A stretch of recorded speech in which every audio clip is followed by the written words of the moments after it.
salaamaaleykum Sénégal nuyu nañu leen nag ku ci nekk sa tur ak sa sant mbégteeg bànneex nag dellusiwaat tey jile ci seen émission kiinu askan wi ni ñu koy amalee ay bés bu nekk bu waxtu wi jotee tey nag ñu fas yéene waxtaanee lu am solo muy wàllum alam gi nag bu ngeen ko déggee mooy environnement ñu dégg ci ay bés yi ñu génn sax programme bu bu ñu dippee Sénégal zéro déchet maanaam benn mbalit bëggatuñu ko gis ci ville bi waaye it Sénégal zéro bidonville maanaam fu neex waaye rek ñëw dëkk def fa sa pàkk def fa sa kër loolu lépp nag mu nekk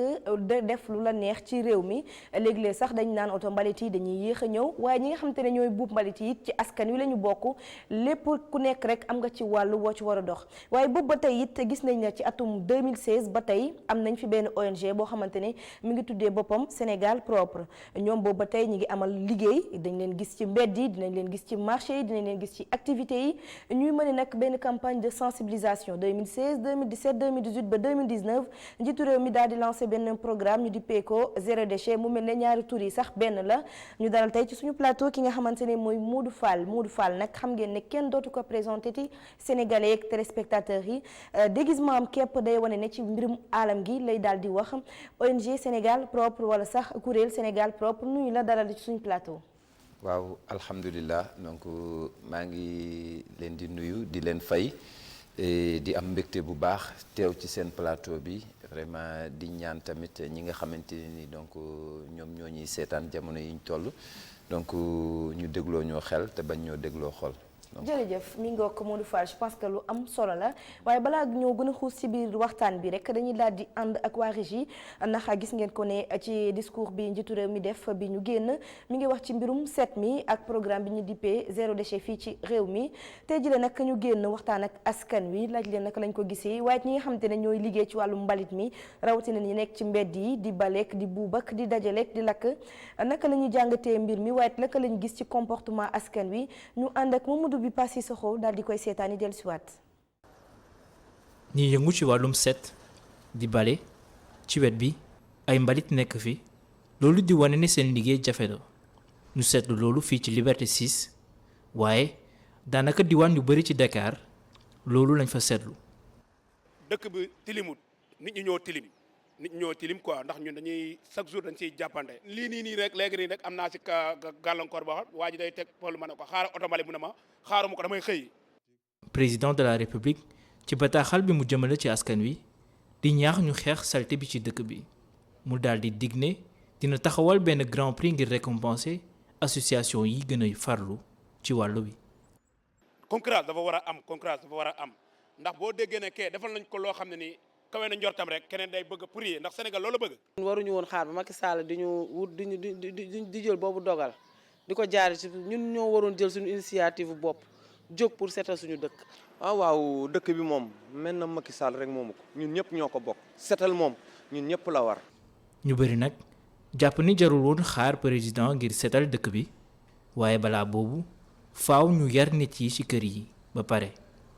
5 heures du matin ba léegi ñu ngi bale. mais mënuñu fexe ba set mais bu ñu jàppale woon benn jour rek la ñuy bale dem danañu balewaat mais fii ba 2 heures dañuy bale. d'abord ñu changer mentalité yi ñu jéem a xam ne état tamit mënu def lépp quoi ñun mënu dem sans ñun tamit aussi dañoo war a bu bëggee dara ñun dañoo war a ànd ak moom ci loolu quoi. lépp éducation la jàngal sa doom bu yoree dara di ko lekk ba taseeg mbalit man maa ngi nii man su may lekk dara ba yore ko nii mu des kayit damay xaar ba gis mbalit dugal ko ci. léegi leer na. rafetal dëkk bi bokk na ci mbëbëtu président Macky Sall ba tax ne ñu war a taxawal benn brigade ngir andi ordre ak set ci biir dëkk bi. mi ngoog Sénégal propre noo leen jàngatee ni nga xamante ne noonu la askan wi gisee ndogalu njiitu réew mi waaye toxalina askan wi ci wàllu mbalit mi. waaw alhamdulilah parce que. tout à l'heure yaa ngi ci sa présentation yaa ngi wax maanaam ci bi ñu tàmbalee ba léegi donc foofu dama la bëgg a indil ne la 2006 jusqu'à présent ñi ngi ci terrain bi donc fu ne taxaw nañ fa télévision bu ne taxaw nañ fa woo chef de l'État ci mbir mi donc kon tey bu ñëwee ci moment bi ci waxtu wi vraiment mu lancé appel boobu duñu def lu dul rafetlu ko lancer tamit population bi ñu accompagner li nga xamante ne ni moom mooy li chef de l'État wax parce que tey jàpp naa ni tey fi Sénégal tollu tey défaite la sax ci ñun en tant que citoyen ñuy xaar ba suñu njiitu réew di ñu am di dem bay remarquer ni réew mi dafa tilim te war nañ koo defar yaakaar naa ni tey donc bu ñëwee ci waxtu bi donc alhamdulilah dañuy sant mais li ci gën a am solo mooy tey yaakaar naa ni le programme zéro déchet donc boo ko déggee moom mooy Sénégal propre mooy Sénégal gu set wicc mais nag li mu laaj dafa bari te loolu yaakaar naa ni wax nañ ko ba tàyyi waxati ko mooy il fallait que ñu am ay sartu yu ñu teg ci réew mi ndax amul benn citoyen sénégalais bu nar a génn dem ci beneen réew nga lekk di ko sànni ci mbedd mais bu ñu dellusee ci suñu réew maanaam day mel ne suñu xel yi daal moom mooy loolu li ñu nekkoon démb ak bërki démb ci la ñuy continuer di ci dox te yaakaar naa ni loolu du jikko bu rafet du exemple du royuwaay ndax démb dañ doon wax naan boo bëggee jikko bu baax soo bëggee nit ku am yar soo bëggee nit ku ami teggin da ngay dem Sénégal foofu ngay fekk yaakaar naa ni yenn jikko yu bari te jikko yooyu nga xamante ni nii sunu maam yi dañ koo defoon ci ñun bàyyi ko ci ñun jikko yooyu dafa xëy commencé naax saay donc naax saay boobu nag moom moo ñu indil problème bi ñu am yëpp léegi nag comme yàlla def na ni président wax na li ci des mooy ñu accompagner ko ci liggéey bi donc jàpp nañ ni loolu message la yoo xamante ni vraiment bu ci ñëpp dugalee seen loxo rek donc mën na sotti d'accord ci njëlbeen ci say kàddu yaa ngi naan dañ fi war a def loo xamante ne dañu koy topp mu mel ne genre loi parce que li nga ko waxee léegi effectivement doo gis doomu Sénégal bu dem biti réew naan ba pare jël kaas agité sànni ko ci mbedd mi comme ni ñu koy defee fii wala bënn sa mbuusu ndox mu des tuuti nga naan sànni ko donc est-ce que problème bi nekkul kese loi bi nga wax léegi c'est vrai que baax na fi parce que amoon nañ fi benn loi sachet plastique mais mu mel ni suivi bi dafa desit loi boobu noonu parce que tey jilee boo demee ci boutique yi tey nga fee gën a fekk lii di mbuusu plastique yi comme ni nga ko solo ci sa déguisement di inciter nit ñi est-ce que changement de comportement na maanaam jikko yi nekkul mooy bi d'abord balaa ñu gën a xuus ci yeneen jéego yu ñu war a teg. waaw xam nga jikko yi d'abord donc loolu moom mooy base bu njëkk bi mais jikko yooyu tey jii li ko yàq tey mi ngi ci sunu kanam parce que loolu tey fi mu nekk nii am na loo xamante ni amoon na démb amul tey parce que bu njëkkaan boo fekkente ne nii donc da nga nekk élève ngay jàng école boo dawee jàng bu la waxuma la sa papa. mais sa moroomu papa bu la séenee ci mbedd mi à partir de 8h30 dina la xam ne yow mii da nga daw jàng dina la jàpp dina la yóbbu ci école bi non seulement dina la teg ci yoon boo demee maître bi teg la ci yoon mais boo ñëwee it say parents dinañ la teg ci yoon mais tey kenn ñemewul dóor doomu jàmbur wala nga wax doomu jàmbur naka sudul noonu parce que tendre par quatre amatul ci école yi donc jikko yi foofu la commencé di yàqu bi sañ-sañ demee ba nga xamante ni kenn amatul sañ-sañ wax nit ki dara donc yaakaar naa ni foofu la mbir yi commencé mais nag du ñu teree ñu xam ni ci sunu réew la ñu nekk li ñu dul def réewu jàmbur waruñu ko mën a def ci sunu biir réew kon yaakaar naa ni comportement yi def ci am solo comportement yooyu nag maam bi muy dem dafay bàyyi réew mi ci loxo yu sell environnement bu sell mais depuis ñun bi ñu ñëwee ba léegi dañu jàpp ne fi mu nekk nii la maam doon wax di ko dox leget yeeg ñoom ndaal ak yooyu yëpp dañ koo jël teg ne donc di dox lu ñu neex loolu ñuy dox lu ñu neex nag tey moo ñu indil jafe-jafe bii ñuy dund mais tey yaakaar naa ni loi anti plastique sax waru woon a am parce que ku ne xam na ni plastique poson la poson boo xamante ni nag da lay rey te lim lay reyee du gaaw da lay éliminer ndànk-ndànk ba keroog muy tàggoog yow yaakaar naa ni waroo xaar ñu lay wax ne la lii baaxul lii poson la parce que ku ne xam na ni mbuus mbalit mu ñuy jël di ko toggaat la mbalit moomu ñuy toggaat nag produit yi ñu cay def daanaka li mu rey ci doomu aadama yi kenn xamul nu mu toll li mu yàq ci géej gi li mu yàq ci jur gi yooyu yëpp dafa am solo nit ñi di ci dellu si donc loolu nag tey ki koy defar di ñu ko jox yéene wuñu jàmm parce que li tax bu ñu yéene woon jàmm yaakaar naa ni amoon na beneen idée bu dul di defar ay mbuus donc loolu mu ñuy defar nag ku la yéenewul jàmm moom moo lay defaral mbuus bés bu yàlla sàkk.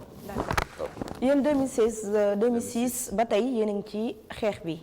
étape yan avancement yéen ngeen ci gis parce que suñu demee ba njiitu réew mi tey 2020 di fàttaliwaat jikko yi ñu war a changer di lancer sax ne kuréel bi nga xamante ne moo gën a yëngatu ci wàllum xeexum set dañ lay jox ab raaya ñu dippee ko grand prix du chef de l'État loolu tamit yéen 2006 2019 ban bilan tey voilà bilan lañ ko mën a waxee muy xayma ci seen liggéey lan lay nekk. waaw tey ci sunub liggéey tey dem nañ ba gis ne tey changé nañ lu bari ci biir réew mi parce que tey boo xoolee ci yenn jaaykatu café Touba yi ay gobelet en carton la ñuy utiliser léegi donc dootuñu utiliser gobelet en papier ku ne xam na ni gobelet en plastique day joxe cancer donc soo xoolee grande surface yi yu ci ëpp dañuy utiliser ay sac papier donc loolu tey mi ngi wàññi mbuus yi nga xamante ne ni moom lañ doon utiliser tey boo xoolee tey lu bari tey engagement bi nga xamante ne nii moom la jeunesse bi am yaa ngi gis challenge cleaner bi ñu ngi daw chaque fois yaa ngi gis motivation bi nga xamante ni nii tey ndaw ñi am nañ ko ci seen biir réew parce que dem nañ ba gis ne tey vraiment lii nga xamante ni moom la Sénégal propre di dox boobu ba léegi di ci wan nit ñi di ci yee askan wi te boolewu ko bu ko neexoon mu taxaw ak organisation am ne nañ ma fay nangam wala déedéet mais dañuy demee bénévolement pour wan nit ñi ne Sénégal ñoo ko moom Sénégal sunu réew la buñ ko defarul kenn duñu ko defaral donc loolu tey ji gis nañ ci résultat boo xamante ni vraiment tey satisfaction la donc sant yàlla la donc te loolu bu amee donc dañuy koy santé ñi nga xamante ni peut-être tey man maay njiitu Sénégal propre mais tey xëy na bu ma amee courage bi tey jii ba toll ci benn niveau bi donc quartier gi ma jaar tamit joué na ci rôle bu am importance parce que vraiment ku wax yar ku wax civisme yaakaar naa ni boo duggee biir gendarmerie fa nga koy fekk donc loolu tey carrière boobu ma def gendarmerie vraiment regretté wu ma ko parce que jàngal na ma lu bari ci àdduna te lim ma jàngal donc 2000 ba léegi jusqu'à présent maa ngi koy génn maa ngi koy bokk ak nit ñi te maa ngi ciy gis ay résultats yoo xamante ne ni non seulement Sénégal mais actuellement bu ñu demee ba def le coordonnateur des défenseurs de l'environnement de l'Afrique francophone donc yaa ngi dox ay jéego donc boo xoolee tey au niveau de international donc li ngay am sax ci ay nit ñu lay seet si wala ay télévision yu ngande yoo xamante ni. parce que gis nañ ne waa RFI waa BBC ñoom ñëpp ñu ngi ñëw di xool sa liggéey. c'est ça donc c'est une première. donc ci histoire àdduna bi donc kuy défendre réewam di combattre le péril plastique ci façon bu mel nii donc mi ngi door a am donc loolu tey yaakaar naa ni titre la waroon doon ci Sénégalais yi loolu tey ndam lu rëy la waroon a doon ci sunu état. yi nga xamante ni tey jii fu ñu dem tey jii ñu jël suñu image wan leen ko yaakaar naa ni ñoom dañ waroon nañ ki profité wu bénéficié wu ci lu bëree bëri mais nag malheureusement donc xëy na li ñuy wax naan saabu du fóot boppam xëy na ñun li ñu war rek la ñuy def buñ la dégloo bu baax ci say wax maanaam li ngeen di def yëgoo leen ci benn yoon nguur gi non yëguñu ci benn yoon nguur gi parce que loo nekk 2006 ba léegi donc en 2016 la ma président tabal ordre national du mérite donc 2016 bi nga génnee foofu normalement tey ak organisation bi nga yor waroon ngaa am possibilité tey état tey du taxaw di woote ne mbedd mi dafa salte c'est parce que jamono yooyu ñi nga xamante ni ñoom ñoo fi nekk ñu dénk leen ay bànqaas ci biir gouvernement bi xëy na dégguñu message bi nga xamante ni moom la président wax ba tax mu takkal ma raaya boobu donc alhamdulilah donc teewul ñu découragé ñu ngi continuer ci liggéey bi parce que métti na trop parce que liggéey la boo xamante ni yaa ngi am ñooy blessé ñooñu ngay blessé ci lii la ñuy tedd ci la ñuy yor seen njaboot ci la ñuy faj seeni soxla mais ci la ñuy salteel dëkk bi it nga nekk di ko défendre ba loi am bi loi boobu amee nag donc vraiment tey juróon na coow lu bari parce que kenn ku ci mais loi bi tamit dafa mel ne amul suivi ndax tey la mbalit yi gën a bëri wala mbuus yi tey la gën a bëri ci mbedd yi non ak kaasu plastique yi non c'est parce que loi bi mu ñëwee dafa ciblé woon benn mbuus rek la ciblé woon faible micronage moins de 30 microns donc boo nee faible micronage moins de 30 microns suba usine bi day defar 32 microns loi bi du ko mënal dara donc moo tax sur le coup ñun dañoo daloon ci kaw état bi ne leen lii baaxul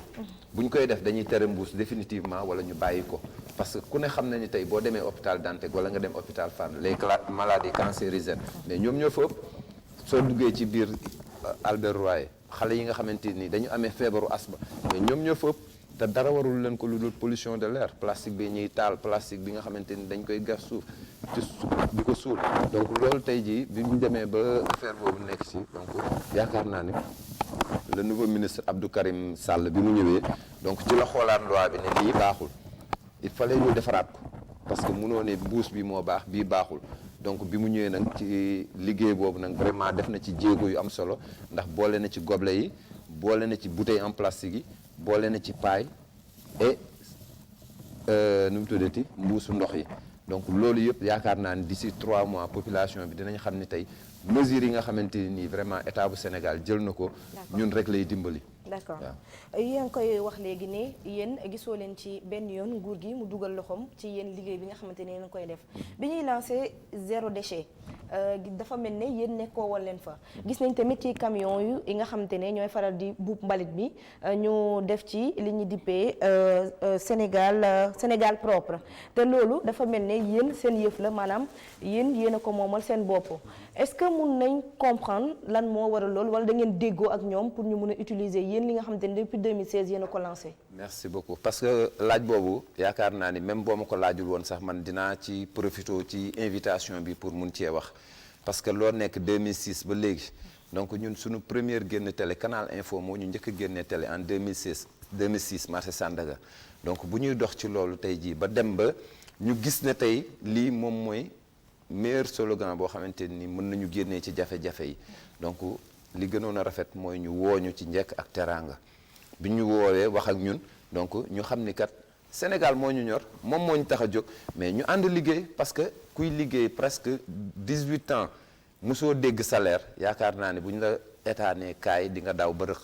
donc loolu tey bi ñu ko gisee première fois xam nga bi ñuy def lancement zéro déchet bi Issa Laye président 12e gaynde moo ma woo ne ma Modou foo nekk ma ne ko maa ngi nii sama kër mu ne ma defoon naa ni yaa ngi jam ñaaju ma ne ko non dewuma jam ñaaju mu ne ma lu toll ni zéro déchet ñu koy lancé nga toog ma ne ko mais bu ñu la joxul invitation boo demee it doo dugg mu ne ma noonu sa yëf la donc da nga war a ñëw participer parce que li nga daj ci environnement ma ne ko bàyyil noonu rek ma toog xam naa sama bopp donc yàlla dogal ma toog quelque temps après donc sama benn xarit envoyé ma photo bi ñu bind ci oto mbalit yi Sénégal propre wax dëgg yàlla bi ma génnee ba yem ci am naa mbégte lool sax ndax lii laa doon ñaan parce que di liggéey tey jii ba sa réew vraiment gis ne li ngay def baax na donc mu jël ko donc am na solo mais man bu ma kontaanee am na ñoo xamante ni nii dañu nekkoon ci sama ginnaaw di ma jàppale guddi ak bëccëg ñuy sonn di nas di nocc kon loolu tey jii bu amee tey état war koo jël war koo doxal war nañoo woo ba ñu ñëw mënuñu kat nii la demee mais état woowuñu mais ñun jóg nañ dox ay jéego donc di profité nag ci occasion bi di jéggalu bu baax a baax parce que bi ñu ko gisee métti woon nañu parce que pression bi dafa bari woon ñu ci bëri dañu jàppoon ni dama jël labelu Sénégal propre jaay ko état bi. maanaam da nga ko jaay jël xaalis bi ci suuf te kenn yëgul. merci voilà parce que l'ancien ministre Mame Thierno Dieng donc di ko nuyu de passage le général Mame Thierno Dieng donc moom bi mu ñëwee bi muy def randonnée de ramassage des déchets plastiques donc ci la am contrat au ministère de l'environnement bi ma nekkee ci biir ministère bi donc pour 6 mois jàppale ko ci liggéey bi mu jóge fi le nouveau ministre Abdou Karim Sall ñëw donc ñu yokk ko 4 mois le 31 décembre bii passé à minuit ci la contrat bi jeex donc aw ma ci benn. contrat boobu lan la woon yow lañ jëloon personnellement wala parce que ñu ngi doon wax ci Sénégal propre bi. contrat boobu man lañ jëloon. ok exactement mais jëluñu Sénégal propre. xam nga Sénégal propre xam nga Sénégal propre boobu nag ñun biñ jógee dox nañ jëm ci ñoom. dem nañ ba ci ñoom parce que donc fi ma la doon wax noonu donc xëy na metti woon na ba jëloon nañ sax initiative bépp oto bu ñu fekk ñu bind ci Sénégal propre ñu effacé ko mais xam nga boo nekkee exemplaire am na ci yoo xamante ni waroo ko def donc def boobu ñu xëy na ñu pentiroon benn oto bi sax ñu ngi ciy profité di jéggul waale askanu Sénégal mais bi ñu doxee jëm ci ñoom ubbil nañ ñu seen bunt wax ñu ne carrément président moom moo leen sant ñu jël Sénégal propre def ko ci oto yi comme nag président moom moo leen ko sant te ñun bi ñuy dox ci Sénégal propre tey ministre yi fi nekk di balballu amul kenn ku ci ñeme woon na am sañ-sañ jël sa loxo di ko dugal ci biir mbalit amul kenn benn ministre boo xamante ni nii donc amoon nga audace jóg dajale ay nit ne yaa ngi for mbuus yi ci mbedd mi kon buñ koy dox di ci wax ba yàlla dogal tey jii loolu dem ci xelu ñépp war nañoo fàttalikukat ñi ci doon dox démb ak bërki démb mais bu ñu ko bàyyee noonu ne président moo leen ko sant ñoom ñu doxalee ko noonu mais ñu nit dañuy continuer suñu combat nekk ci li ñu nekk maanaam daal da ngeen leen ko mujjee bàyyee noonu parce que àdduna du ñu jay mukk ba ñu dem ne dañuy porter plainte état bu Sénégal àdduna du jay mukk ba ñu dem ne dañuy porter plainte ICG mais dañu bëgg parce que ñun li ñu leen wax c'est clair am ngeen possibilité dem ci télé yi am ngeen possibilité jël rajo bi mais na ngeen wax ci seen làmmiñu bopp ne président moom moo leen sant lii ba ngeen def ko ci oto yi dina tax man sama xel dana dal mais ñi ànd nekk sama ginnaaw démb ak bërki démb doon sonn dinañ xam ni kat lii du lu ma jël jaay ko parce que mbir la moo xamante ni waxuma la man mais sama soxna sax da ci am problème parce que da ngay dajeek nit sax mu ne voilà xamoon naa ni lii munta ñàkk parce que bi ma génnee gis oto mbalit yi vraiment kontaan naa ci yéen oto bi dafa xëy taxaw suñu koñ suñu waa nit ñi di këpp mbalit donc ñi dëkk ci koñ bi ñëpp dañu génn fekk sama soxna di këpp mbalit mais dañ ko doon remercier di ko ñaanal naan ko xamoon nañ ni sa jëkkër li jomb ko te yàlla xam na ni yëguma tinuma d'accord niñ ko gisee noonu lañ ko gisee donc bu fekkente ni nag donc ñoom li ñu wax loolu la demee te moom la président répété donc yaakaar naa ni warul tax ñu jël li nga xamante ni ay ndaw dañ cee sonn démb ak bërki démb tey bëgg koo def seen moomeel te doonuñ ci dara donc amul solo d'accord àdduna moo demee noonu lu sotti am borom mais nag dañuy jàpp rek li nga xamante ni tey bu fekkente ni dañ koo bëgg a teg ci yoon te bëgg nañu engagement bi nga xamante ni moom la jeunesse bi am mu continuer li président wax mu mën a doon loo xamante ni maanaam succès lay doon ñi nga xamante ni ñoom ñoo mérité loolu ñoom lañ war a njëkk a jox le grand prix du chef de l'État ñu jox leen ko sargal leen ci kanamu àdduna bi yépp xam ni ñii dañoo rey seen bopp dañoo tey lu may dund sax ci lii munu su ma koy expliquer sax boobu mooy loolu mais alhamdulilah métti wuñu ñi ngi continuer di liggéey parce que ay sénégalais lañ. prix boobu daal da ngeen gis ne yéen a ko njëkk a yelloo laataa ñu koy jox keneen. prix boobu bu fekkente ni bëgg nañ prix bi am valeur donc dañuy woo Sénégal propre le 4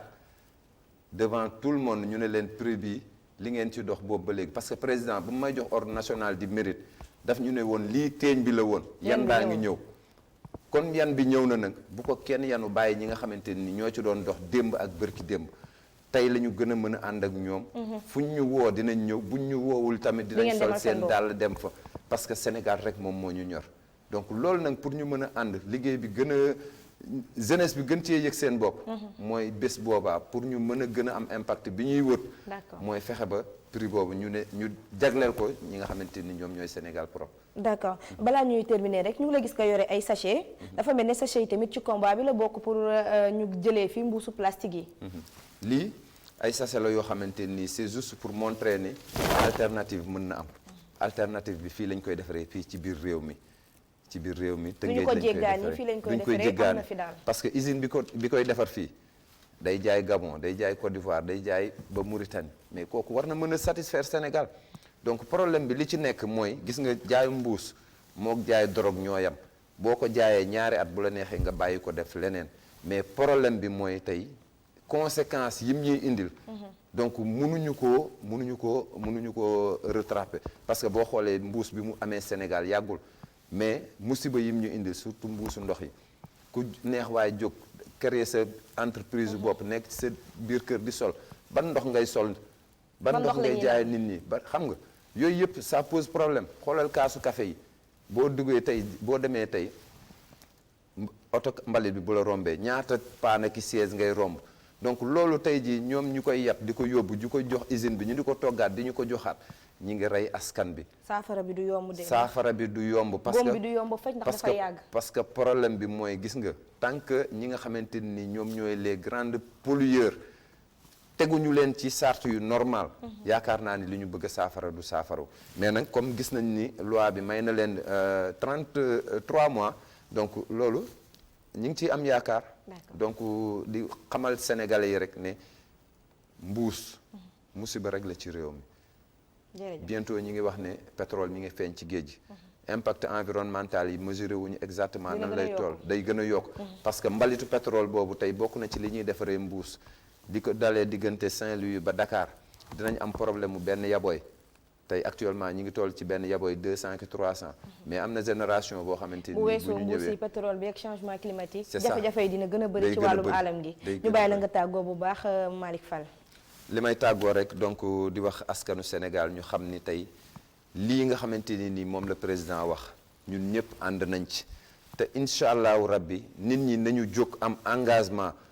vraiment accompagner lii nga xamante ni nii moom la chef de l'État wax parce que réew mi bu setee ñun ñëpp la setal bu yàqoo ñun ñëpp la yàqul parce que amul benn étranger buy jóge bitim réew te doo bëgg a ñëw dem visiter nu mu tuddati Rufisque wala nga dem visiter Saint-Louis mais boo xoolee tey jii suñu grande ville yëpp tey yaakaar naa ni comme Mbëbës la mel te loolu pour ñu mën cee mucc mooy vraiment engagement bi nga xamante ni moom la ndaw ñi amoon motivation boobu bu leen ko dara yàqal ndax li ñuy def ci seen réew lañ ko def defuñu ko fenn donc di gërëm ñi nga xamante ni vraiment ñi ngi ñuy suivre ñëpp te di jéggulu te xam ne rek lu dëng rek ci man la donc bu ñuy wax dañuy waxee xol mais nag dañu bëgg rek ñu xam ni Sénégal propre ñun ñoo ko moom waaw suñu yëf la donc président ñi ngi lay tàllal loxo ñi ngi lay ñaan ngir ndaw ñi nga xamante ni nii ça fait des années ñi ngi topp ci suñu ginnaaw di liggéey donc prix boobu vraiment boo leen ko jagleel man bu dee man sax man ordre national de mérite bi nañ ko jagleel Sénégal propre yaakaar naa ni loolu moom moo ñuy jëmale kanam jërëjëf madame maa ngi lay ziar jërëjëf mu nekkoon Modou Fall moom mi jiite Sénégal propre ñu doon waxtaanee wàllum alam gi ak